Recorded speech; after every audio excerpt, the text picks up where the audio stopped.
I made 2 butters. 1 Bordelaise butter with shallots and red wine, and a parsley butter.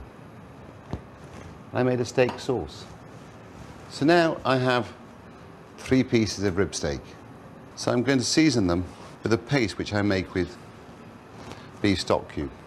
Again, once again. So as you can see, it's always dissolving the olive oil to create a paste. So you can see it's dissolving in. Okay. Dash of olive oil into your pan. So rather than season with just salt, we massage the cube, which was turned into a paste, into the meat. Firstly, it helps with the caramelization, which a lot of people at home struggle because they don't have great pans or they don't have a very powerful stove. So it helps with the caramelization to get the desired effect.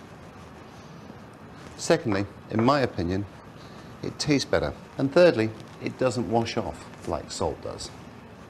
Okay. The biggest mistake most people make when frying a steak or frying a pork chop, they never get their pan hot enough. So therefore, once they put their steak in, what they don't realise is that a lot of the heat has been taken out of it by the meat that you put into it. So it's about retaining that heat, so therefore you can caramelise and cook your steak, your chop, your lamb cutlet, chicken perfectly. Most people like their steak medium rare. And so an easy way for you to know at home when it's medium rare is when the blood starts to pierce the surface of the steak. Like I know that steak's very rare still, without feeling it, without touching it, just by looking at it. You get people who sort of feel steaks and touch steaks, and that's fine, but let's not forget, some steak is 10 days old before it's sold. Some's 15 days, 21 days, 30 days.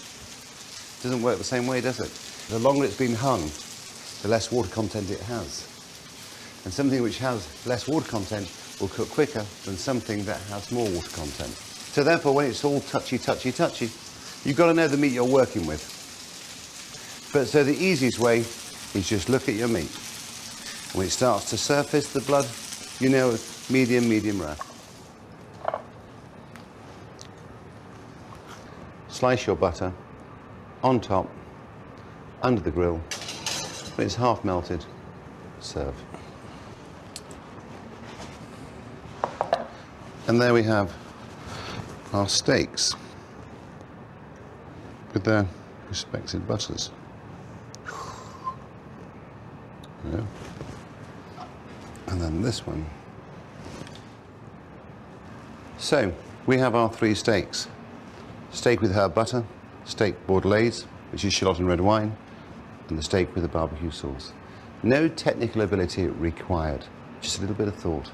You just do lots of little things quite well. That's it, and that's dinner.